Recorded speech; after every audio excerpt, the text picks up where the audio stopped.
आप सभी को नमस्कार। स्वागत है फिर से एक और नई इंटरेस्टिंग वीडियो के साथ। मैं लेकर आया हूं आज गुरुकुल ज्ञान गंगा चैनल में फिर से एक और चंद साम्राज्य के एक खूबसूरत इतिहास को। आज के इतिहास में हम इतना महत्वपूर्ण पढ़ने वाले हैं कि मतलब हम आज चंपावत की जो राजधानी थी चंदों की, उसको आज ट्रांसफ़र करने वाले हैं। अभी तक हम कम से कम 36 राजाओं की डिटेल पढ़ चुके हैं। उसके बाद आगे क्या क्या होता है इस वीडियो में आप देखते रहिए। लेकिन उससे पहले बता दूं, जो ये आज की वीडियो है इसमें से कई बार प्रश्न आ चुके हैं। मतलब ये है कि आप यदि तैयारी कर रहे हैं उत्तराखंड के किसी भी एग्जाम की, तो मैं गारंटी देता हूं कि यहां से तो एक भी प्रश्न नहीं छूटने वाला आपका। बाकी आप पर निर्भर है कि आप कितनी तैयारी कर रहे हैं और कितना याद रख रहे हैं। देखो, पढ़ना अलग चीज है, आप रिवीजन कितना कर रहे हैं ये बहुत महत्वपूर्ण है। और एक बात मैं आप लोगों से पूछना चाहता हूं कि आप मेरी वीडियो कौन कौन लोग ऐसे हैं जो कंटिन्यू देख रहे हैं। यदि देख रहे हैं तो कमेंट बॉक्स में आप हाँ लिख करके जरूर बताएं, तब मुझे भी लगेगा हाँ इतने लोग पढ़ रहे हैं, तो मैं आगे उस तरीके से वीडियोस बनाता रहूँगा। क्योंकि कई लोग वॉच करते हैं फिर उसके बाद सब्सक्राइब नहीं करते हैं, तो इससे हमें नहीं पता चलता है कि कितने लोग देख रहे हैं। तो इसलिए आप कमेंट बॉक्स में हाँ लिख करके ज़रूर बताएं कि आप मेरी वीडियो से पढ़ रहे हैं। तो मैं फैक्ट बेस ज़्यादा लाता हूं, क्योंकि डिटेल थ्योरी पढ़ने का हमारे पास समय नहीं है। और फिलहाल हमें इतनी थ्योरी पढ़ के करना भी क्या है, क्योंकि हम कर रहे हैं अभी एग्जाम की तैयारी। जब सेल्फ नॉलेज के लिए पढ़ेंगे तब आगे देख लेंगे। तो अभी हम बात कर रहे हैं वही चंद साम्राज्य की, चंद राजवंश की, जिनका कि राज चिन्ह गाय होता था। गौ माता को पूजने वाले थे ये लोग। और गाय राज चिन्ह के पश्चात आप देखिए हम पहुंच चुके हैं 37वें राजा पर, जिनका नाम था कीर्तिचंद। कीर्तिचंद का बड़ा खूबसूरत इतिहास है। देखो क्या है कि ये 1488 से 1499 तक शासन करते हैं। 88 से 99 के शासन में इनका एक प्लान होता है, यानी राज्य का विस्तार करना शुरू कर देते हैं। जैसे अपना राज्य का विस्तार चंपावत से शुरू करते हैं तो ये विसोंद और बारामंडल परगना इन क्षेत्रों में विजय करते हैं। यानी चंपावत से बाहर आकर के ये कुछ अन्य क्षेत्रों को भी विजय करते हैं, विसोंद और बारामंडल अल्मोड़ा के क्षेत्र। तो इन अल्मोड़ा के क्षेत्र को जीत जाता है, राज्य का विस्तार करता है। साथ ही साथ एक खूबसूरत एक पल ऐसा है जहां पर कुमाऊं और गढ़वाल के दो राजाओं का युद्ध होता है। देखो राजा का युद्ध भी कैसे होता है, बराबरी हो जाती है दोनों में। बराबरी कैसे कि 1491 में एक युद्ध होता है अजय पाल के साथ। और आप जानते हैं अजय पाल गढ़वाल का जिसे अशोक कहा जाता है, बहुत प्रतापी बहुत वीर राजा था। तो अजय पाल के साथ युद्ध होता है और अचानक से अजय पाल पर अटैक होता है और अजय पाल हार जाता है। तो ये थी अजय पाल की हार और कीर्तिचंद की जीत। उसके बाद अगले साल 1492 में ही फिर युद्ध होता है। कीर्तिचंद पुनः से आक्रमण करता है और यहां अजय पाल जीत गया और ये अजय पाल से हार गया। मतलब पहली में कीर्तिचंद की जीत, दूसरे में कीर्तिचंद की हार। भाईबंदी बराबर तो बराबर होगी। उसके पश्चात एक खूबसूरत बात ये याद रखेंगे, जो ये अजय पाल था ना, ये अजय पाल गढ़वाल का ये भी 37वां राजा है और कीर्तिचंद भी 37वां राजा है। बड़ा इत्तेफाक है, या आप ये समझे संजोग है, दोनों की दोनों 37वें राजा हैं और दोनों के मध्य में 2 बार युद्ध हुआ है। और एक बार कीर्तिचंद जीता और एक बार ये अजय पाल जीत गया, तो बराबर हो गया है। और दोनों के समय में राज्य का विस्तार होता है। देखो ये भी राज्य का विस्तार करके बारामंडल परगना और विसोंद ऐसे क्षेत्र को जीता है। और अजय पाल भी देवलगढ़ श्रीनगर आदि कई क्षेत्रों को जीत करके 52 गढ़ों को एकत्र कर देता है और उसके बाद गढ़वाला कहलाता है, यानी 52 गढ़ों को एकत्र करने वाला। तो राज्य का विस्तार जो ये प्लानिंग थी, जो ये इतिहास था, ये लगभग समान चल रहा था। कुमाऊं की स्थिति भी समान चल रही थी और गढ़वाल की स्थिति भी। तो ये बात हम याद रखेंगे कीर्तिचंद से रिलेटेड। उसके बाद कीर्तिचंद के बाद कुछ राजाओं का कोई अस्तित्व है नहीं, उन्होंने अपने इतिहास में कुछ ऐसा विशेष नहीं किया जिनके बारे में हम पढ़ें। उसके बाद आ जाते हैं 43वें राजा पर। 43वां राजा जिनका नाम भिकमचंद था, या कहीं कहीं भीष्मचंद भी इन्हें कहा जाता है। भीष्मचंद यानी एक विराट स्वरूप बहुत बड़े महान राजा थे भीष्मचंद। नाम से ही पता चल रहा है भाई भिकमचंद है या भीष्मचंद है। अब इनके बारे में यह जान लेते हैं भाई भीष्मचंद या भिकमचंद ने क्या काम किया। तो क्योंकि भिकमचंद का शासन चला था 1511 से लेकर के 1530 में, और पहली बात ये हम याद रखेंगे कि यह राजा चंपावत का अंतिम राजा था, जो कि चंद वंश की प्रथम राजधानी थी। और उस राजधानी का अंतिम राजा कौन हो गया? भिकम चंद। भिकम चंद अंतिम राजा, जो कि 43वां राजा है। ये इंपॉर्टेंट क्वेश्चन हो जाएगा, 43वां राजा चंपावत का अंतिम राजा। और साथ ही साथ ये निसंतान था, यानी इसकी संतानें नहीं थी। और संतानें नहीं थी तो इसने एक बालो कल्याण नाम का एक पुत्र जो है गोद ले लिया। ये पुत्र किसका था, खैर यह जानकारी तो निश्चित नहीं है, लेकिन जिसका भी था उन्होंने एक पुत्र गोद ले लिया। अब वो राजा का पुत्र कहलाया। तो ये भी हम याद रखेंगे, गोद लेने वाला पुत्र क्या नाम था? बालो कल्याण चंद। आगे जाकर के यही इसका आगे वारिस बनता है और राजा बनता है। देखो एक बात बहुत इंपॉर्टेंट और याद रखेंगे कि यहाँ पर भिकम चंद के द्वारा जैसे ही राजधानी परिवर्तन करने का प्रयास किया गया तो इन्होंने खगमरा कोट अल्मोड़ा में एक नए भवन का जो है कार्य शुरू कर दिया था, नया भवन निर्माण का कार्य प्रारंभ कर दिया था। लेकिन ये जो किले का निर्माण इन्होंने किया था, इस किले का निर्माण से पहले ही, मतलब कंप्लीट निर्माण से पहले, गजवा खसिया नाम का एक विद्रोही आता है नेपाल के क्षेत्र से। अब वो क्या करता है कि इस भिकम चंद पर चंपावत में ही अटैक कर देता है और भिकम चंद की अधूरे में ही मृत्यु हो गई। मृत्यु हो गई तो कहानी ये हुई कि ये जो किला बना रहे थे खगमरा कोट में, यानी अल्मोड़ा के खगमरा कोट जगह पर ये किला बन रहा था और किला पूरा ही नहीं बना था, यानी राजधानी परिवर्तन नहीं हुई थी, उससे पहले की मृत्यु कर दी गई इनकी, भिकम चंद की। और मृत्यु करने वाला या मारने वाला कौन था? गजवा खसिया नाम का एक विद्रोही था जो कि नेपाल क्षेत्र से आया था।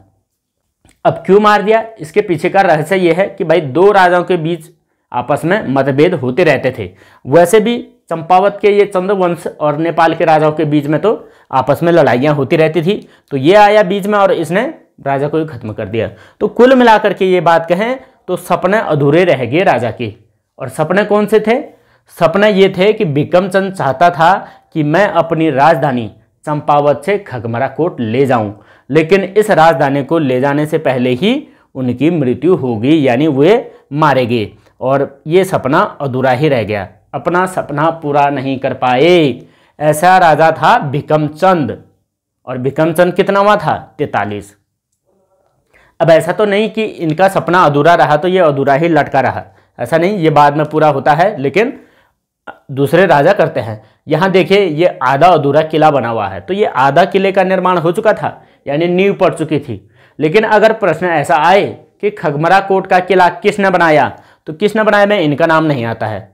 अगर ऐसा पूछे कि खगमरा कोट किले की नींव किसने रखी, तब जाकर के भिकम चंद का नाम हम याद रखेंगे। अब इनका सपना अधूरा रहा, लेकिन कोई ना कोई तो होगा जो इनके सपने को पूरा करेगा। तो उनके सपने पूरे करने के लिए यहाँ आता है बालो कल्याण चंद। और ये वही बालो कल्याण चंद है जो भिकम चंद के द्वारा निसंतान होने पर गोद लिया गया था, क्योंकि ये निसंतान था और इसने गोद लिया। इन्हें पता था कि भाई मेरी संतान है नहीं, तो आगे का साम्राज्य संभालने के लिए कोई ना कोई पुत्र तो चाहिए, तो इसलिए उन्होंने एक पुत्र गोद ले लिया था। और तब बनता है इनके मृत्यु के पश्चात बालो कल्याण चंद राजा। कुछ समय अस्त व्यस्त रहता है, यानी वहाँ चंपावत में अराजकता फैल जाती है। 1530 में इनकी मृत्यु होती है, तो 10-15 साल बाद ये राजा बन पाता है। शायद ऐसा हो सकता है कि बालो कल्याण चंद उस समय बालपन में ही था या नाबालिग था, उसके पश्चात ये राजा बनता है। देखो इनका नाम बालो कल्याण इसलिए पड़ा क्योंकि बाल अवस्था में ही भिकम चंद ने इसे गोद ले लिया था। और बाकी वैसे नाम तो कल्याण चंद है, लेकिन बालो इसलिए है क्योंकि बाल अवस्था में गोद ले लिया गया। प्यार से भी बाल कहते थे, बालो। अब ये क्या करता है बालो कल्याण चंद, 1545 से लेकर के 1565 20 वर्ष का शासन करता है। और इसमें राजधानी अल्मोड़ा लाने वाला किंग था ये। स्पेशल क्वेश्चन हम याद रखेंगे, मोस्ट है ये। और ये पूछा जाता है कि चंपावत से चंद वंश की राजधानी अल्मोड़ा कौन सा राजा लाया? उनका नाम था बालो कल्याण चंद। बालो कल्याण चंद, जो कि इनका एक गोद लिया हुआ पुत्र था भिकम चंद का। और राजधानी को इन्होंने राजापुर नाम दिया, यानी जो नई राजधानी खगमरा कोट बनाया था उसे राजापुर नाम से जाना गया। यानी इनकी राजधानी को जैसे राजापुर कहा जाता था और बुंगा आदि ये शब्द कहे जाते थे। तो बुंगा तो चंपावत में कहते थे, लेकिन यहाँ आकर के राजापुर नाम कहलाया राजधानी का। उसके बाद जानकारी ले ले कि भाई ये एक गोद लिया हुआ पुत्र था जो कि भीकमचंद ने लिया था, और महाराजा अधिराज की इसने उपाधि भी धारण की थी। और ये उपाधि इसका पिथौरागढ़ के एक अभिलेख से प्राप्त होता है। यानी पिथौरागढ़ में इसने एक अभिलेख लिखा था बालो कल्याण चंद ने, और उसमें प्राप्त हुआ कि महाराजा अधिराज की उपाधि भी धारण की गई थी। और एक बात और याद रखें कि ये एक काफी शातिर आदमी भी था। इसने क्या करा कि मल्ल राजा, मल्ल का मतलब नेपाल के राजा, उस नेपाल के राजा का नाम था, एक का नाम था हरिमल। क्या नाम है? हरिमल नाम का राजा है, और हरिमल नाम के राजा की पुत्री से विवाह कर लेता है भाई, क्योंकि ये राजा बन गया। राजा राजा की ही पुत्री से विवाह करेगा, है ना। तो राजा ने राजा की पुत्री से विवाह किया, और उसके बाद इसको सोर क्षेत्र दहेज में मिल गया, दान दिया, मतलब हरिमल ने। ये सोर क्षेत्र का मतलब पिथौरागढ़ घाटी। इसका मतलब ऐसा था कि पिथौरा घाटी उस समय मल्लों ने अपने अधिकार में ले रखा था। तो मल्लों ने जैसे अपने अधिकार में लिया तो इसको सोर क्षेत्र दान में मिल गया। तो लड़का खुश, भाई सोर क्षेत्र दान में मिल गया, और क्या चाहिए? दहेज में। यानी दहेज प्रथा का प्रचलन इस समय भी था, और जो कि पूरी जमीन, पूरा क्षेत्र ही दे दिया। सोर क्षेत्र आज के हिसाब से पूरा पिथौरागढ़ इसको दान में मिल चुका था। तो ये बात थी बालो कल्याण चंद की। अब देखो इसने किले क्या क्या बनाए। निर्माण कार्य में देखें तो इसने खगमरा कोट का किला कंप्लीट किया, और कंप्लीट करने के बाद उस राजधानी का नाम क्या रखा? राजापुर कहा। तो राजधानी खगमरा कोट में किसने बनाया था? इस बालो कल्याण चंद ने। जो सपने किसके थे? भीकमचंद के। उनके जो धर्म पिता थे, या ये कहें गोद लेने वाले जो पिता थे, उन्होंने सपना देखा था खगमरा कोट किले का, और किला किसने बनवाया? बालो कल्याण चंद ने। उसके बाद एक किला और इन्होंने बनाया जिसे लाल मंडी का किला कहा गया। लाल मंडी, अल्मोड़ा को लाल बाजार, लाल मटै की सीढ़ी और मेरी छैला, ये गाना भी है, और लाल मंडी का किला भी वही है, अल्मोड़ा में ही। तो इसलिए लाल मंडी का किला बनाने वाला कौन था? बालो कल्याण चंद। इसे हम याद रखेंगे, बहुत इंपॉर्टेंट है।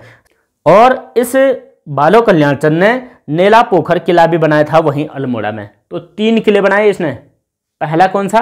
खगमरा कोट, दूसरा लाल मंडी, तीसरा नेला पोखर का किला। तो 3 किले किसके द्वारा बनाए गए हैं? बालो कल्याण चंद के। कहाँ बनाए हैं? अल्मोड़ा। राजधानी कहाँ से परिवर्तन की? चंपावत से। कहाँ लाया? खगमरा कोट में। और खगमरा कोट में राजधानी को क्या नाम दिया? भाई राजपुर नाम दिया था। और एक महत्वपूर्ण बात और है कि सीरगढ़, एक था वहाँ सीरगढ़ क्षेत्र, और सीरगढ़ क्षेत्र में 7 बार इन्होंने आक्रमण किया था जीतने के लिए। यानी सीरगढ़ को ये जीत नहीं पाए। इनका भी एक सपना अधूरा रहा। वो सपना ये वाला रहा, सीरगढ़ का किला नहीं जीत पाए, ये सपना अधूरा रहा। किसका? बालो कल्याण चंद का। इनका ये सपना भी इनका पुत्र पूरा करता है। तो कहीं ना कहीं पिता आधा आधा सपने छोड़ के जा रहे हैं। भीकमचंद ने आधा सपना छोड़ा था ये राजधानी को लेकर के, इन्होंने पूरा किया। इनका एक आधा सपना है 7 बार आक्रमण सीरगढ़ पर, ये भी अधूरा छूटता है। उसके बाद इसका बेटा पूरा करेगा। महाराष्ट्र का एक लेखक था जिनका नाम था अनंत देव। महाराष्ट्र का लेखक अनंत देव।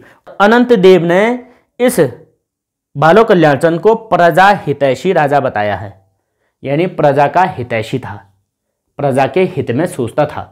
तो ये बात हम याद रखेंगे बालो कल्याण चंद के बारे में। बस सारी बात याद रखनी है, पूरा का पूरा याद कंप्लीट, ज़्यादा कोई डिटेल पढ़ने की जरूरत नहीं, फैक्ट बेस पढ़ना है। इसी तरीके से हम याद करते जाएंगे, एक दिन आपको पूरा चंद्रवंश याद हो जाएगा। तो करना यही है, मेरा उद्देश्य ही यही है कि आपको याद हो। याद करने के लिए ही मैं ये वीडियो बना रहा हूँ। अदरवाइज किताबों में दुनिया भर का पढ़ा हुआ है, आप वहाँ से भी पढ़ सकते हैं, लेकिन यहाँ याद करने का एक मेथड हमें मिल रहा है। बस किले भी याद रखें, 3 किले इन्होंने बनाए थे। ये किला इतना इंपॉर्टेंट नहीं है, लेकिन इसलिए मैंने केवल राइटिंग में लिखा है कौन सा? नेला पोखर का किला। ये हो गया हमारा बालो कल्याण चंद की कहानी। अब आते हैं बालो कल्याण चंद के पुत्र पर, और ऐसा प्रतापी महान राजा जो सीधा मल्ल युद्ध पर भरोसा करता था। मल्ल युद्ध का मतलब होता आमने सामने, फेस टू फेस। यानी जो राजा था सीधा राजा के सामने जाकर के कि आ भाई सीधा युद्ध, यानी मतलब साउथ के एक्टर की तरह इस तरीके से युद्ध करता था। बड़ा भयंकर था रुद्रचंद। नाम से ही देखिए, रुद्र नाम ही जिसका रुद्र होगा तो जतो नाम ततो गुण। अब देखिए जतो नाम ततो गुण में क्या क्या करता है। तो रुद्रचंद था 45वां राजा, और 45वां राजा 1565 से लेकर के 1597 तक शासन करता है। इसका शासनकाल के लिए कहा यह जाता है कि यह आदमी विश्व का मात्र एक ऐसा राजा था, विश्व का, भारत का नहीं, उत्तराखंड का नहीं, कुमाऊं का नहीं, बल्कि विश्व का मात्र एक ऐसा राजा था जो मल्ल युद्ध करके अपना राज्य का विस्तार करता था, यानी सामने सामने डायरेक्ट युद्ध, और वैसे करके अपने राज्य का विस्तार करने वाला कौन था? रुद्रचंद। और रुद्रचंद जब इतना जबरदस्त था, इतना शक्तिशाली था, तो पता नहीं क्यों दिल्ली का रुख किया और अकबर से मुलाकात की, अकबर से भेंट की, और अकबर से कई चीजें हुई, उसके कई कार्य हुए। अब वो भी पढ़ लेते हैं। देखो, अकबर इसका समकालीन था, यानी जब रुद्रचंद यहाँ का राजा था तब अकबर दिल्ली का शासक था, और अकबर के दरबार में ये एक प्रकार से सेवा भाव से गया था। सेवा भाव का मतलब है अकबर की सेवा करने के लिए या अकबर के अधीन होने के लिए, इस प्रकार से कुछ सहायता के लिए लालच में गया होगा, क्योंकि एक महत्वाकांक्षी राजा था। तो महत्वाकांक्षा इतनी थी कि इसकी इच्छा पूर्ति नहीं होती थी, इसलिए ये दिल्ली चला गया। दिल्ली गया जैसे ही अकबर के दरबार में, तो सेवा भाव से गया था, और वहां ले गया यहाँ से कई चीजें, बहुमूल्य चीजें ले गया, जैसे कस्तूरी की खाल ले गया, तिब्बती याग ले गया, और इसके अलावा भी अदर कई चीजें ले गया। ये कस्तूरी की खाल, अब महाराज अकबर कस्तूरी की खाल में बैठ करके नाश्ता करता होगा, है ना। अब जो तिब्बती याग ले गया, तिब्बती याग का काम क्या था वैसे, इतनी दूर, लेकिन एक प्रकार से भेंट था, भेंट। तो पशुओं को भी यहाँ से ले गए, और कस्तूरी की खाल, यानी पशुओं की हत्या इस समय में भी होती थी। देखो, कस्तूरी की खाल, तिब्बती याग, याद रखेंगे। कौन ले गया? रुद्रचंद। किसके लिए? अकबर के लिए। और अकबर वहाँ दिल्ली में सम्राट खुश हो गया कि भाई पर्वत क्षेत्र से एक राजा आया है रुद्रचंद, और हमारे लिए उपहार लाया है, स्वागत है। तो उपहार के लिए तो राजा खुश ही होते थे, और इसलिए वो खुश हो गया। अब जब ये सारी जो बातें हैं, ये सारी बातें आईने अकबरी में लिखी गई हैं, जो अकबर की एक पुस्तक है उसमें लिखी गई आईने अकबरी में इस चीज़ का जिक्र कि ऐसा ऐसा भेंट लाया था और ऐसी बात हुई थी। अब अकबर क्या करता है, इस चीज़ से खुश होकर के, मतलब रुद्रचंद से खुश होता है। रुद्रचंद जब यहाँ से इतने पुरस्कार ले गया, कस्तूरी की खाल ले गया, तिब्बती याग ले गया, और कई बहुमूल्य चीज़ें ले गया, तो इसका जिक्र आईने अकबरी में मिला है, और अकबर इस बात से काफ़ी खुश हुआ, और अकबर ने 84 माल क्षेत्र इसे दान में दे दिया। अब 84 माल क्षेत्र कौन सा हुआ? 84 माल क्षेत्र पहले उस जमाने में तराई क्षेत्र को कहते थे, और तराई क्षेत्र वर्तमान में है उधम सिंह नगर, यानी उसको एक समय में 9 लखिया माल क्षेत्र भी कहा गया, क्योंकि वहाँ पर कटेहरों का अधीन होता था। कटेहर का मतलब रोहिलखंड के कुछ रोहिला होते थे, उनके अधीन यह क्षेत्र होता था। तो 84 माल क्षेत्र इसको उपहार में दे दिया। जैसे ही 84 माल क्षेत्र इसको मतलब मिला इस रुद्रचंद को, उसके साथ साथ जमींदार की उपाधि भी दी गई अकबर के द्वारा। तो ये प्रश्न पूछा जाएगा कि भाई 84 माल क्षेत्र किसने दिया था रुद्रचंद को? अकबर ने दिया था, क्योंकि अकबर के ही जो अधीन जो रोहिलखंड के लोग होते थे उनके अधीन था। तो अकबर ने भाई रोहिलखंड वालों को आदेश दिया कि भाई ये वाला क्षेत्र रुद्रचंद को दे दिया जाए। तो रुद्रचंद को मिल गया, और रुद्रचंद को एक जमींदार की उपाधि भी मिली, और दिल्ली वाले देते ही क्या थे? उपाधि के अलावा, है ना। तो जमींदार की उपाधि इन्हें मिली, और साथ ही साथ क्या करता है कि रुद्रचंद यहाँ पर एक रुद्रपुर नाम का नगर भी बसा देता है, और रुद्रपुर नगर का प्राचीन नाम था बुक्साड़, और बुक्साड़ को रुद्रपुर के नाम से बसाता है, और एक सैन्य छावनी भी बनाता है। और अकबर के साथ और कैसे कैसे, और इसके अलावा अन्य देखें कि 1585 में यह जो रुद्रचंद है यह अकबर की अधीनता स्वीकार करता है। कई जगह आपको 1587 भी दिखेगा। तो 85 और 87 के आसपास हम याद रखें कि भाई अकबर की अधीनता स्वीकार कर दी, यानी 1585 तक, 65 से लेकर के 85 तक 20 साल तक यह स्वतंत्र राजा था, मतलब कुमाऊं क्षेत्र का स्वतंत्र राजा। जैसे ही अकबर की अधीनता स्वीकार कर दी तो अकबर का चेला हो गया या अकबर का गुलाम हो गया। तो अकबर के अधीन सामंत राजा के रूप में इसने काम किया। उसके बाद तो जैसे दिल्ली गया तो इन्होंने बीरबल से मित्रता की। अब बीरबल से ही क्यों मित्रता की? क्योंकि बीरबल एक हिंदू था। भाई अपने समकक्ष लोगों से ही ज़्यादा मित्रता होती है, और ये भी एक हिंदू था, तो इसलिए इनसे मित्रता हुई। किसकी? रुद्रचंद की दिल्ली जाकर के। और दिल्ली जाकर के ये राजस्थान के नागौर के युद्ध में भी गया, और नागौर के युद्ध में अकबर की तरफ से गया सैनिक बनकर के, या सेनापति, कुछ सैनिक ले गया होगा, अपने सैनिकों के साथ नागौर के युद्ध में चला गया। और वहां बोला जी आ जाओ सामने मल्लयुद्ध करने वाला। भाई मल्लयुद्ध इसका इतना भयंकर था कि वहां के सैनिक भी देखते रह गए, भाई ये कमाल का लड़का कौन आया, इतना भयंकर जबरदस्त, जो कि बहुत खूबसूरत युद्ध कर रहा है। तो इसके काफ़ी चर्चा होने लग गई, इसलिए अकबर खुश भी हुआ, और अकबर ने इस सब चीज़ का जिक्र आईना अकबरी में किया उसके बाद। और अकबर से मुलाकात तो इसकी काफ़ी लेट में हुई। अकबर से मुलाकात तो 1588 में हुई, और ये भी लाहौर में। जैसे लाहौर में ये 1588 में अकबर की मुलाकात हुई, तब जाकर के रुद्रचंद को थोड़ा सा ठंडक पहुँच गई, हाँ भाई जिसको मिलने में आया था उससे मैंने लगभग देख लिया है, और अकबर से भी बातचीत हुई होगी कुछ ऐसी। तो इस प्रकार से बुक्साड़ क्षेत्र में इन्होंने रुद्रपुर नगर बसाया था। और रुद्रपुर नगर की बात करें तो ये 84 माल क्षेत्र में बसाया था। और आज भी अगर उधम सिंह नगर का आप या तराई क्षेत्र का पुराना नाम पूछेंगे तो उसका नाम 84 माल है।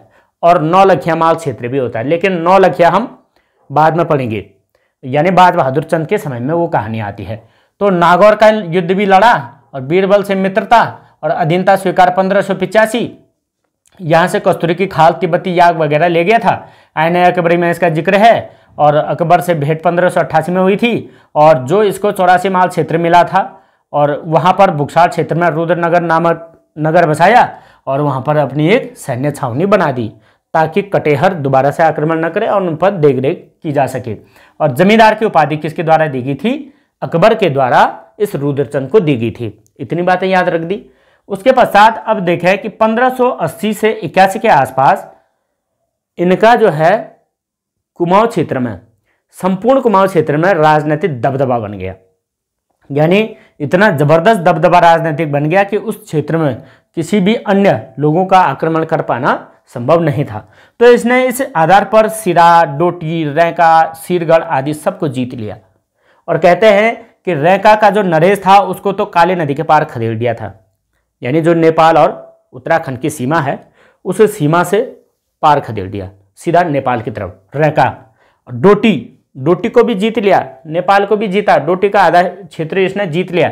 और सीरगढ़ का किला जीत लिया। अब सीरगढ़ क्या है देखो, सीरगढ़ थी इसके पिता बालो कल्याण चंद की अधूरी इच्छा, जिस पर पिता ने 7 बार आक्रमण किया। और पिता के आक्रमण के पश्चात इसका भी सपना था कि भाई जो पिता का एक इच्छा थी पिता की, उसको भी पूरा किया जाए। और सीरगढ़ को जीत करके इसने पिता की इच्छा पूरी कर दी। यानी पिताजी ऊपर से देख रहे होंगे और पिताजी भी कह रहे बेटा तू मेरा असली बेटा है जिसने कि मेरी इच्छा पूरी कर दी। तो ये बात भी हम याद रखें। इतनी सारी जानकारी होगी, हालांकि काफ़ी एडजस्टिंग टाइप है, लेकिन हम इतनी बातें याद रखेंगे, डिटेल में याद रखेंगे, बहुत खूबसूरत है। और अब पढ़ते हैं हम एक युद्ध के बारे में, और वह युद्ध है ग्वालदम का युद्ध, या बदानगढ़ी का युद्ध भी कहते हैं। ग्वालदम का युद्ध जो 1591 में हुआ था। और ये किसके साथ हुआ? ये युद्ध होता है बलभद्र शाह के साथ। और बलभद्र शाह था उस समय गढ़वाल श्रीनगर का राजा। और गढ़वाल श्रीनगर का राजा बलभद्र और रुद्रचंद के सैनिकों के मध्य ये युद्ध हुआ। और इस युद्ध का परिणाम देखो क्या हुआ। परिणाम में हुआ ये कि इस रुद्रचंद का एक बहुत प्रमुख सेनापति था जिनका नाम था पुरुषपंत। और पुरुषपंत इस युद्ध में मारा गया। और मारा भी किसने? पडियार राजपूतों ने। पडियार राजपूत थे बलभद्र शाह के सेना में, और बलभद्र शाह के सैनिकों ने पुरुषपंत को मार दिया। इस तरीके से बलभद्र शाह जीत गया और रुद्रचंद हार गया। अब ऐसा भी नहीं होता जो मल्लयुद्ध का वीर था वो किसी युद्ध में हारे नहीं, ऐसा भी नहीं होता है भाई। ये मल्लयुद्ध ऐसे लोगों के साथ करते थे जो उधर क्षेत्र के सिरा, रैंका, सिरगढ़ इधर के छोटे मोटे राजा थे। जब बलभद्र से पाला पड़ा तो बलभद्र ने भी धूल चटा दी।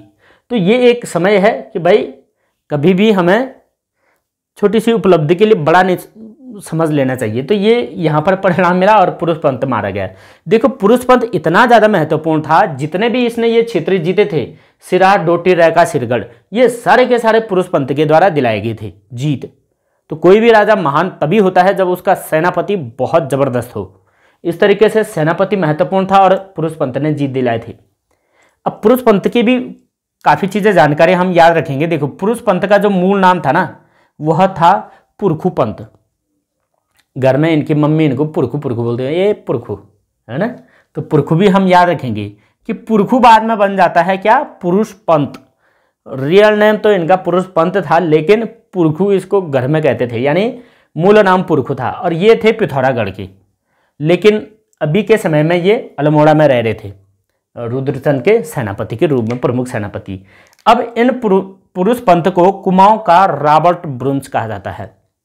देखिए बहुत महत्वपूर्ण क्वेश्चन है, ये पूछा जाएगा, कुमाऊं का रॉबर्ट ब्रुन्स किसे कहते हैं, पुरुष पंत को, जो किसका सेनापति था, इस रुद्रचंद का सेनापति। ये भी हो गया। एक और बात याद रखें कि मराठी ब्राह्मण जयदेव का पुत्र था ये, कौन, पुरुष पंत, मराठी ब्राह्मण जयदेव का पुत्र।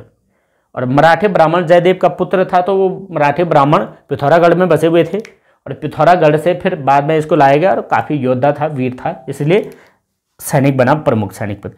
एक चीज़ और याद रखें, सीरगढ़ से हरिमल को भगाने में बहुत महत्वपूर्ण योगदान था पुरुष पंत का, यानी सीरगढ़ में राजा हरिमल का शासन था। अब देखो यहाँ याद रखें, हरिमल कौन था, बालो कल्याण चंद का ससुर। और ससुर जी को यानी रुद्रचंद ने अपने नाना को भगवाया यहाँ से। भाई नाना जी से ऐसी भी क्या दुश्मनी थी, यानी रिश्तेदारी भी नहीं पहचानते हो। अब क्या करें भाई, राजा महान बनना है तो कुछ न कुछ करना पड़ेगा। कहानी ये हुई कि बालो कल्याण चंद ने सीरगढ़ पर अटैक करने के लिए काफ़ी प्रयास किया। शायद हो सकता उस समय इनके जो ये हरिमल थे, ये हरिमल वहाँ पर ना रहे हों या क्या, लेकिन ससुर से ही युद्ध किया, ये भी बड़े कमाल की बात है। देखो उसके बाद हुआ क्या कि सीरगढ़ को जीतने के लिए काफ़ी प्रयास किया गया, और सीरगढ़ को जिताया था रुद्रचंद ने। और रुद्रचंद ने अपना सेनापति पुरुष पंत को लगाया और हरिमल को यहाँ से भगा दिया। हरिमल को भगाने के लिए देखो क्या एक कल्पना थी, किसकी कल्पना थी, इनकी पत्नी की। देखो इनकी पत्नी की कैसी कल्पना थी, इनकी पत्नी की कल्पना थी कि जब तक सीरगढ़ को नहीं जीता जा सकता है, कौन कह रही है, बालो कल्याणचंद की पत्नी। बालो कल्याणचंद की पत्नी ने यह कहा था कि जब तक सीरगढ़ को जीता नहीं जाता तब तक मैं सती नहीं होंगी। मतलब ये सती होने के लिए वचनबद्ध थी, सती होना था इनको, क्योंकि बालो कल्याणचंद की मृत्यु हो चुकी थी, लेकिन उन्होंने वचन दिया था तब तक नहीं होना है मुझे सती जब तक तुम सीरगढ़ के सपने को पूरा नहीं कर देते हो, सीरगढ़ को नहीं जीत देते हो। और ये जीत दिलाई किसने, पुरुष पंत ने। उसके बाद माता रानी जो है सती होगी। तो सतीत्व का प्रमाण भी रुद्रचंद के समय में मिला, और रुद्रचंद की मम्मी थी ये, और कोई नहीं, रुद्रचंद की माँ, और सती हो गई क्योंकि सपना पूरा हो गया। तो ये थोड़ा सा लॉजिक समझ में नहीं आया भाई कि पिता को हराने के लिए इतना प्रयास कैसे। तो शायद ऐसा भी हो सकता है कि भाई ये दूसरे हरिमल थे, ये दूसरे हरिमल रहे होंगे, पर ऐसा हुआ था कि हरिमल को भगाने के लिए पुरुष पंत ने काफ़ी प्रयास किया और पूरा अपना योगदान दिया था। और इनकी पत्नी सती हो गई थी, किसकी, बालो कल्याणचंद की, जब ये जीता गया। तो ये पुरुष पंत की एक महानता थी भाई। पुरुष पंत का नाम पुरुष पंत था और कुमाऊं का रावण ब्रोंस कहलाया, जयदेव का पुत्र था, हरिमल को भगाया। ये कई कहानियां इनके बारे में हैं। और इनको मार दिया किसने बाद में, ग्वालदम युद्ध में 1591 में किसने मारा, पटियार राजपूतों ने। तो ये भी एक खास बात है, जबकि इतना योद्धा था। अब योद्धा था तो कई घटनाक्रम में हो जाता है, बदलाव हो गया हो। तो कई घटनाक्रम ऐसे होते हैं जिसमें इस प्रकार की घटना हो जाती है और पुरुष पंत मारा गया था। देखो अब आगे कुछ और बातें याद रखते हैं रुद्रचंद से रिलेटेड। अब कुछ इंपॉर्टेंट फैक्ट बेस है, बहुत ही ज़्यादा खास है। देखो हुआ क्या था कि रुद्रचंद ने चौथानी ब्राह्मणों की नियुक्ति की थी। चौथानी ब्राह्मण का मतलब है 4 प्रकार के ब्राह्मण रखे थे, और वो ब्राह्मण सरोला ब्राह्मणों के समान होते थे। जैसे अजय पाल ने सरोला ब्राह्मण नियुक्त किए थे। सरोला ब्राह्मण का मतलब होता था कि जो अच्छे अवसरों पर या मेहमानों के लिए या उच्च कुल के लिए भोजन पकाते थे, वो सरोला ब्राह्मण कहलाते थे। और इन्होंने इसी तरीके के चौथाने ब्राह्मण नियुक्त किए थे, 4 प्रकार के ब्राह्मण, जो कि भोजन का प्रबंध और भोजन व्यवस्थाएं देखते थे। उसके साथ साथ इन्होंने एक औली ब्राह्मणों की भी नियुक्ति की। देखो औली ब्राह्मणों का काम होता था कि जब भी कुमाऊं में अचानक ओले बरसने लग जाए, उससे पहले लोगों को संकेत करना, यानी कुमाऊं में ओले पड़ने से पहले लोगों को सचेत करना या जागरूक करना, इस प्रकार से सतर्कता के लिए रखे थे औली ब्राह्मण। औले पढ़ते थे, औले है ना, बर्फ के गोले, तो वो पढ़ते थे, तो उससे पहले लोगों को सतर्क करने के लिए औली ब्राह्मण नियुक्त किए थे। साथ ही साथ इन्होंने छोड़ा और छेड़ी, छोड़ा छेड़ी का मतलब है कुछ दास और दासियां इन्होंने नियुक्त की थी। छोड़ा का मतलब होता है लड़का, छेड़ी का मतलब होता है लड़की। तो छोड़ा छेड़ी का काम होता है दासों के रूप में ये काम करते हैं। और ज़्यादातर इनका काम था घर की साज सज्जा करना, यानी महलों को साज सज्जा करना, लिपाई पुताई करना, बढ़िया से रंगाई डिज़ाइन वगैरह करना, ताकि जो है इनका जो महल हो वो खूबसूरत लगे। ऐसा काम दिया गया था छोड़ा और छेड़ी। एक एक नहीं थे, कई लोग नियुक्त किए होंगे, तो ये काम भी इन्होंने किया था, छोड़ा छेड़ी को नियुक्त। अभी कुमाऊं में चला चेली भी कहा जाता है, छोरा छोरी भी कहा जाता है। तो इस प्रकार से हम याद रखेंगे कि भाई छोड़ा और छेड़ी की नियुक्ति किसने करी थी? रुद्रचंद ने। उसके बाद कुछ चीज़ें और यहाँ से और याद रख लेते हैं। एक इम्पॉर्टेंट शब्द है यहाँ पर बहुत ही ज़्यादा खास, कि रुद्रचंद ने अपने समय में संस्कृत भाषा को बड़ा महत्व दिया था। और महत्व देने के साथ साथ इन्होंने क्या किया कि संस्कृत भाषा पढ़ने के लिए कुमाऊं के युवाओं को, यानी अपने राज्य के युवाओं को कश्मीर और काशी भेजा करते थे, ताकि वहाँ से संस्कृत सीख करके आएँ। तो मतलब शिक्षा के क्षेत्र में भी इनका बड़ा योगदान था, और वो भी क्या? संस्कृत भाषा। भले ही आज संस्कृत भाषा उत्तराखंड की द्वितीय राजभाषा हो, जिसे 2010 में बनाया गया था, लेकिन इस ऐतिहासिक समय में भी ऐसा महत्व दिया गया था रुद्रचंद के द्वारा। तो इसे भी हम याद रखें, संस्कृत को बड़ा महत्व देते थे और इन ब्राह्मणों को अलग अलग कार्य के लिए नियुक्त करते थे। और एक पुस्तक और लिखाई इन्होंने अपने समय में, एक महत्वपूर्ण पुस्तक लिखवाई, उनका नाम था त्रैमासिक धर्म ग्रंथ। ये लिखवाया किसने? रुद्रचंद ने, त्रैमासिक धर्म ग्रंथ। और जो संस्कृत पढ़ करके बाहर से आए उनके द्वारा लिखवाया। और इसमें होता था कर्मकांड से रिलेटेड और ब्राह्मणों के नियम कानून वगैरह सब चीज़ इसमें लिखे जाते थे। तो त्रैमासिक धर्म ग्रंथ यानी धर्म से रिलेटेड जो हिंदू धर्म की परंपराएं थी और जो ब्राह्मणों के कर्तव्य थे, जो कार्य थे, उन सभी चीज़ों को त्रैमासिक धर्म ग्रंथ में लिखवाया। किसने? रुद्रचंद ने। और रुद्रचंद ने एक किला बनाया जिसका नाम है मल्ला महल किला, और मल्ला महल किला बनाता है रुद्रचंद। और किले के अंदर देखो खूबसूरत चीज़ भी बनाई कि मंदिर के, ये किले के अंदर ही रामशिला मंदिर भी बनाया। किले के अंदर रामशिला मंदिर, जैसे कई लोग होते हैं अपने मकान बना लेते हैं, मकान के अंदर ही एक साइड में मंदिर भी बना देते हैं। तो सेम वही कहानी इन्होंने की कि भाई किले के अंदर क्या किया? एक मंदिर, रामशिला मंदिर भी बनाया। किसने? रुद्रचंद ने। तो भाई रुद्रचंद ने कई कार्य कर रखे हैं, यहाँ से आप ये पूरी डिटेल देख लें। तो इस वीडियो में जितनी सारी हमने चीज़ें देखी हैं वो सारा का सारा महत्वपूर्ण है। एक भी चीज़ ऐसे नहीं जिसको आप इग्नोर कर सकते, क्योंकि आपकी परीक्षा में ये आने ही वाले हैं। देखिए सब कुछ पूछा जाता है, कौन सा ऐसा है जो इम्पोर्टेंट ना हो? सारा का सारा इम्पोर्टेंट है। अब समस्या ये है कि याद कैसे करें। तो याद करने के लिए भाई बार बार पढ़ें, बार बार देखें, इंटरेस्ट रखें। जब होता यह है कि हमें इतिहास जैसा विषय बोरिंग लगता है, उसके पीछे का कारण ये होता है क्योंकि हम शुरुआत से नहीं जानते हैं। इतिहास को शुरुआत से पढ़ने के लिए आप हमारे वीडियो के प्लेलिस्ट में जाओ और वहाँ से आप उत्तराखंड का जीरो से लेकर के अभी तक का पूरा इतिहास प्राप्त करेंगे। तो वहाँ से देखें, तभी जाकर के इंटरेस्ट जगेगा कि भाई हुआ क्या था। और चंद्रवंश के बारे में बात करें तो मैंने सोमचंद से लेकर के यहाँ तक की पूरी डिटेल मतलब जितने सारे इंपॉर्टेंट चीज़ें हैं वो सारा कुछ दे रखा है। तो इनसे आप इतना याद रखेंगे भाई, कीर्तिचंद के बारे में क्या करता था? राज्य विस्तार करता था। अजय पाल से इनके युद्ध हुए थे। भिकमचंद की बात करें तो एक राजधानी परिवर्तन करने का प्रयास किया, लेकिन बीच में गजवा खसिया ने मार दिया था और इनके सपने अधूरे रह गए थे। किला आधा बनवाया था जिसका नाम की खगमरा कोट का किला था, और वह खगमरा कोट इनका जो गोद लिया हुआ पुत्र था बालो कल्याण चंद, इनके द्वारा खगमरा कोट को पूरा बनवाया गया। साथ ही साथ इन्होंने लाल बंदर और नीला पोखर का किला भी बनवाया था। और इनकी खास बात यह थी कि भाई महाराजा अधिराज की इन्होंने उपाधि भी ली थी, और राजापुर ये अपने राजधानी को कहते थे। और राजधानी परिवर्तन करने वाला पहला राजा बालो कल्याण चंद था, जो कि चंपावत से कहाँ लाया था? अल्मोड़ा के खगमरा कोट में, और वहाँ पर उसे राजापुर नाम दिया।